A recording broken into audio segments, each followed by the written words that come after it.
ঘর তো নয় পাখির বাসা পলিথিনের ছানি, একটুখানি বৃষ্টি হলেই গড়িয়ে পড়ে পানি, একটুখানি হাওয়া দিলেই ঘর নড়বড় করে। তারই তলে শাহিদারা থাকেন ৬ বছর ধরে। এ যেন পল্লীকবি জসিমউদ্দিনের আসমানির আরেক প্রতিচ্ছবি।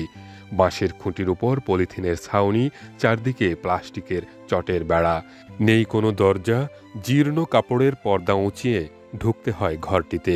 এমনই একটি ঘরে প্রতিবন্ধী মেয়ে ও নাতনিকে নিয়ে ৬ বছর ধরে বসবাস করছেন সিরাজগঞ্জ সদর উপজেলার কালিয়া গ্রামের বিধবা শাহিদা বেগম।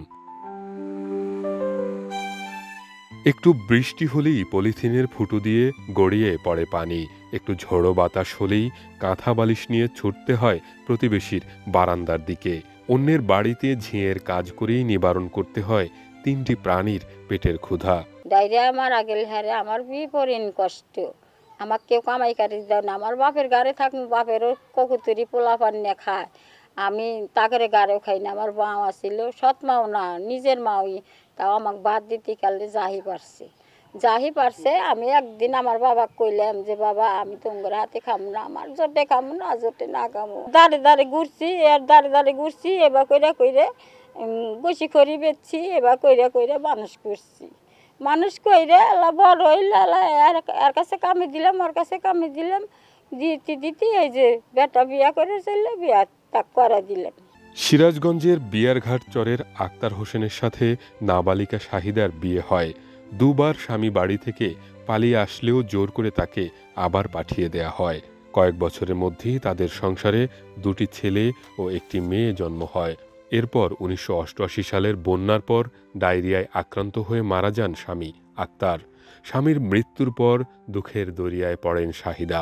চরে শাকপাতা তুলে তা শহরে বিক্রি করে ছেলে মেয়েদের বড় করেন। কালিয়া এলাকায় ৩ শতক জমি কিনে সেখানে একটি ঘর তুলে সন্তানদের নিয়ে বসবাস করতে থাকেন।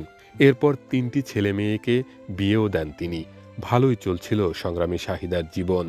কিন্তু 10 বছর আগে মানসিক প্রতিবন্ধী হওয়ায় মেয়ে তারাবানুকে স্বামী ছেড়ে চলে যায়। সন্তানসহ বিধবা মায়ের সংসারে এসে আশ্রয় নেয় তারাবানু।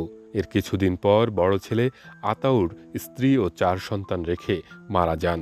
ছোট ছোট ছেলেদের নিয়ে বিধবা পুত্রবধূ অন্যের বাড়ি কাজ করে আলাদা সংসার করছেন। এভাবে আবারও নিঃস্ব হয়ে পড়েন শাহিদা। 6 বছর আগে ভাঙাচোরা টিনের ঘরখানাও উড়িয়ে নেয় ঝড়ে। তখন থেকে পলিথিনের ঝুপড়িতে বাস করছেন তিনি। এক্সট্রিম মশার কয়েল প্ল্যান্ট ফাইবার দিয়ে তৈরি, ডেঙ্গু চিকুনগুনিয়া বাহি সহ যে কোনো মশার বিরুদ্ধে দেয় এক্সট্রিম সুরক্ষা।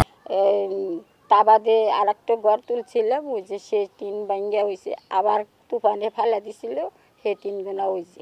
এই তো কোথায় থাকবো, এই বিটাতে পড়ে থাকি, কি করবো, কোনে যাবো, কোথায় যাবো। একটা কাগজ দিয়ে ঘর তুলছি, আর 2 হ্যান চহি একখান মানুষের চা আনছি, যে মাটি থুইছি তারাই ইচ্ছা করে দিয়ে দিচ্ছি। বৃষ্টি নামলি অগরে খেতা বালিশ দিয়ে দেয়, হ্যাঁ আমি বসে ওই বালতি মালটি পুরা থাকে, সেগুলো ফেলা দিই, আবার থুয়ে দেই কানা জায়গাত, হেন তো না আবার ফেলা দিই। এইভাবে আমার দিন চলতেছে। ছোট ছেলে সুজন তাঁত শ্রমিকের কাজ করেন। স্ত্রী সন্তান নিয়ে তিনি ভাড়া বাড়িতে থাকেন। মায়ের এমন দুর্দশায় মন কাঁদে অসহায় ছেলেরও, তবুও নিরুপায় তিনি। এবারে কাজকাম করে মনে করেন যে আমাদের মানুষ করছে।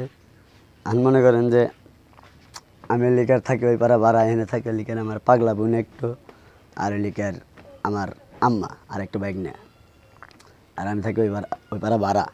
আমার ছোটো ছোটো বাচ্চা বলা বান আছে, এই জন্য আমি এনে থাকি বাইরে নিয়ে চাটা তুললে, নাহলে আমি এনে চাটা তুলে থাকলাম। বিয়ে হয়েছে, বাসা বাড়ি কাম করে খেলাম, বিয়ে হইলো 4 পোলা দিয়ে মরে গেল। নিজে কাম কাজ করে খালি খাই, না খালি না খাই।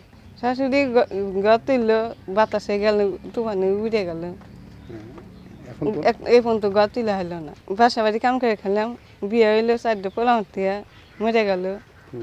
নিজে কাম কাজ করে খালি খাই, না খালি না খাই। শাহিদা বেগমকে সহযোগিতা করে অন্তত মানবিক আশ্রয়ের ব্যবস্থা করা উচিত বলে মনে করছেন প্রতিবেশীরা। একজন মহিলার নাম তার শাহিদা, তার স্বামী নেই, বাবা নেই, মা নেই, আছে একটা প্রতিবন্ধী মেয়ে, আছে একটা ছেলে। কিন্তু এই ঝড় তুফানের দিনে সেই মহিলাটা একটা কুড়ে ঘরের ভিতরে বসবাস করে। যখন জোরে বৃষ্টি আসে তখন ওই মহিলাটার এমন পরিস্থিতি দাঁড়ায় যে বইলা শেষ করা যাবে না। রাত্রিতে দেখা যায় যে বৃষ্টি আসলে ওই পোলাপান নিয়ে পাশের বাড়ির যে কোনো বারান্দা ওইটা ওই রাত্রিটা যাপন করে। আর তার মানে কর্ম করার মতো কোনো লোক নেই বিধবা মহিলা শাহিদার।